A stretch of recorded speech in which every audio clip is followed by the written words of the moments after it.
हाँ, हेलो बच्चों, good morning. Okay, my name is Sonu Kumar Maurya. भाई, आपको हम सेक्शन पढ़ा रहे थे। सेक्शन आपका है 66, रिडक्शन ऑफ शेयर कैपिटल। ठीक है ना। रिडक्शन ऑफ शेयर कैपिटल में आपको, भाई, reduction of share capital by back करके भी कर सकते हो आप, बट आप ऐसे नॉर्मली रिडक्शन और करने के तरीके कुछ हैं, हमने बताया अभी आपको सारे सब सेक्शन हमने बता दिए हैं सेक्शन 66 में। अभी आपको सबसेक्शन 8 बताना है, ठीक है ना। चलो, क्या है बेटा, हमने अभी इसके पिछले सेशन में सारा सब कुछ क्लियर किया है। अब आगे हम लोग पढ़ेंगे subsection 8। In case where creditor to entitle no, sorry, object button was not included in the list of creditors. क्या होता है कि हम क्या करते हैं भाई, ऑब्जेक्शन लेने वाला कोई क्रेडिटर है जो कि हमारे इस शेयर कैपिटल को रिडक्शन में क्या करेगा, ऑब्जेक्शन लेगा, तो हमने लिस्ट से उसका नाम ही हटा दिया। क्या हटा दिया? लिस्ट से उसका नाम ही हटा दिया कि लो, ना रहोगे ना ऑब्जेक्शन लोगे। ठीक है, सिंपल सी बात है। बाद में क्या है भाई, वो इंटाइटल तो है, सिंपल सी बात है। चलो, if reduction of share capital to place and where a creditor is entitle to object to a reduction of share capital but his name and interest, क्या है, नेम एंड इंटरेस्ट हिज डेप्ट or claim on a company not entered on the list of creditor either because of his ignorance, किस purpose से ignore करके हटा दिया गया है, of the proceeding for reductions. उसके बाद nature of his interest and डेप्ट ऑफ आर क्लेम।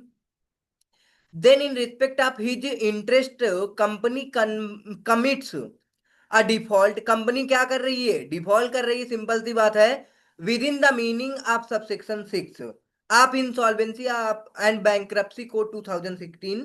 तो क्या होगा बेटा? एक्शन होगा। अब यहां पे बिल्कुल क्रेडिटर एक्शन लेगा। Action to make claim of creditor good, remedy available to such unpaid creditor. Unpaid creditor के पास रिमेडी है। अब कंपनी क्या करेगी? If company is running its operation, company क्या करेगी बेटा? Every person who as a member of a company on the date of registration of the order for registration, sorry, reduction by the registrar. मतलब कि जिस समय आप application दे रहे हो, ठीक है, किसके लिए? रजिस्ट्रे रिडक्शन के लिए, ठीक है ना। उस टाइम पे जितने मेंबर हैं आपकी कंपनी में, वो सारे मेंबर्स लाइबल हो जाएंगे। Shall be liable to contribute.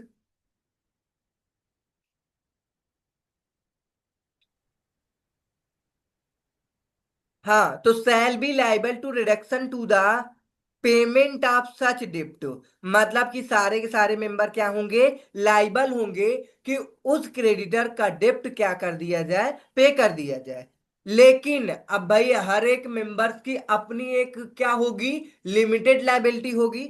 और उसका डेप्ट अमाउंट एक्सीड हो जा रहा है सपोज, तब क्या होगा? But not exceeding the amount which he would have been liable to contribute. मतलब मेंबर्स भाई जितने के लिए लाइबल हैं उतना ही वो पे करेंगे। लेकिन अब क्रेडिटर की लाइबिलिटी बहुत ज्यादा है। Suppose if the company has commenced wind up. अब क्या होता है? कंपनी क्या होती है उस, या तो ऐसा होगा, आप ऐसा कर दो, या फिर कंपनी वाइंड अप हो रही है। क्या हो रही है? Wind up on the day immediately before the said date. तो क्या होगा? If company is wind up हो, तो वाइंड अप के केस में द ट्रिब्यूनल में ऑन द एप्लीकेशन, ठीक है, ट्रिब्यूनल को एप्लीकेशन देगा। कौन देगा एप्लीकेशन? भाई, आपका जो क्रेडिटर है वो एप्लीकेशन देगा। आप हो any such creditor and proof of his ignorance of as aforesaid if it thinks fit. तो अब ट्रिब्यूनल क्या करेगा? बोलेगा कि भाई सेटल करो a list of a person so liable to contribute. Simple सी बात है, उसे लिस्ट में शामिल करो, वो लाइबल है कंट्रीब्यूट के लिए, ठीक है ना। Make an enforce call and order on the contributories settle on the list. मतलब लोगों से पैसा मंगाओ, आप इस लिस्ट को सेटल करो as if they were ordinary contributories in winding up. ठीक है ना। चलो, आगे देखो। आपका एग्जाम्पल दे रखा है एक, एग्जाम्पल नंबर है 25। Name and interest of mister Nilanjan, ठीक है, layer, a creditor of a modern furniture limited has been kept outside the list. अब क्या हुआ बेटा, मतलब कि एक क्रेडिटर है, उसका नाम क्या कर दिया गया, लिस्ट से आउटसाइड रखा गया, ठीक है ना। अब the creditor while company went into reduction of its share capital, मतलब जब कंपनी क्या जा रही है बेटा, अपनी रिडक्शन करना चाह रही है शेयर कैपिटल का। Later when mister Layer came to know about this, बाद में इसके बारे में लेयर को पता चला, ठीक है ना। This he wish to take legal action against company under IBC 2016, ठीक है ना।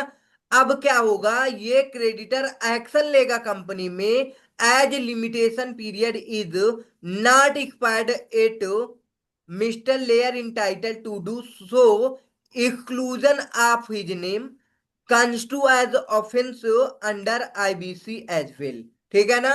तो अब बिल्कुल वो उसके पास क्या है, राइट्स है, वो ऑफेंस वो क्या करेगा भाई, सिंपल सी बात है, एक्शन लेगा कंपनी के ऊपर, ट्रिब्यूनल से शिकायत करेगा, ठीक है। चलो अब हम लोग क्या पढ़ेंगे, सब सेक्शन 9 है, ठीक है ना। सेक्शन 66 सब सेक्शन 9 है, rights of contributories not affected sub section 9, मतलब ध्यान से सुनो, contributory is not affected, subsection 9 is overriding, subsection 9 जो है आपका is overriding provision that prevent the rights of contributories inter se nothing in subsection 8 shall affect the rights of the contributories among themselves, मतलब ये over ride करता है, ठीक है ना। जो कंट्रीब्यूटरीज है उनको प्रिवेंट करता है उनके राइट्स को कंट्रीब्यूशन के लिए, ठीक है। जो अभी आपने सबसेक्शन 8 में पढ़ा बेटा, ये सारा सब कुछ, ठीक है, यहाँ पे कि भाई कोई क्रेडिटर है, अब वो क्या है भाई, वो इंटाइटल्ड है, किसके लिए, सिंपल सी बात है, उसके पास राइट्स हैं कि वो क्या कर सकता है, एक्शन लेगा, ठीक है, उसको लिस्ट से बाहर हटाने के लिए, ठीक है।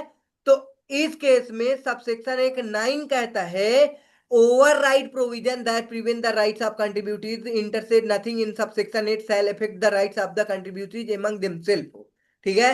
चलो अब आपका आगे सबसेक्शन 10 आता है, क्या कहता है, लायबिलिटी ऑफ ऑफिसर, यदि आप डिफॉल्ट करते हो जो भी ऊपर बताया गया है, ठीक है, तो officer of the company shall be liable for punishment under section 447, ये तो फ्रॉड का केस में होगा, if he knowingly conceal the name of creditor, जानबूझ के आपने उस क्रेडिटर का नाम छुपाया, ठीक है ना, टू ऑब्जेक्ट, किसके लिए, ऑब्जेक्ट के लिए, भाई ट्रिब्यूनल को सबको एप्लीकेशन देता, अगर ये ऑब्जेक्ट करने वाला कोई क्रेडिटर था तो आपने उसको छुपा लिया, ठीक है, to the reduction of objects or is privy to any such concealment.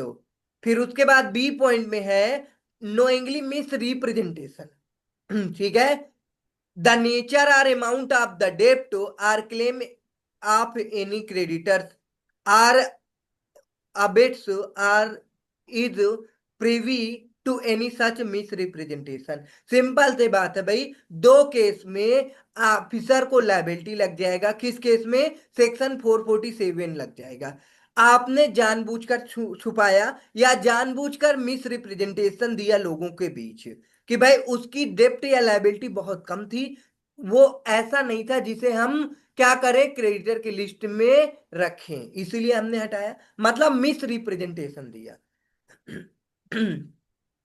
आया समझ में। चलो अब ये नोट पढ़ लेना बेटा, ऑबिट का मतलब होता है encourage or incite in other to commit or a crime, ये क्या है, क्राइम। प्रीवी सिग्निफाई को मतलब participant one who has interest in a matter, मतलब आपने क्या किया है, उसका इंटरेस्ट है उस मैटर में पार्टिसिपेट करने का, लेकिन आपने उसको हाइड किया है, तो सेक्शन 447 के केस में, ये मिस रिप्रेजेंटेशन के केस में फ्रॉड माना जाएगा, ठीक है, फ्रॉड के लिए लाइबल हो जाएंगे। चलो, तो बेटा आपको हमने सेक्शन 66 हमने बता दिया है। 66 कंप्लीट हो चुका है। अब हम लोग पढ़ेंगे 67। ठीक है ना। चलो, 67 में क्या दे रखा है।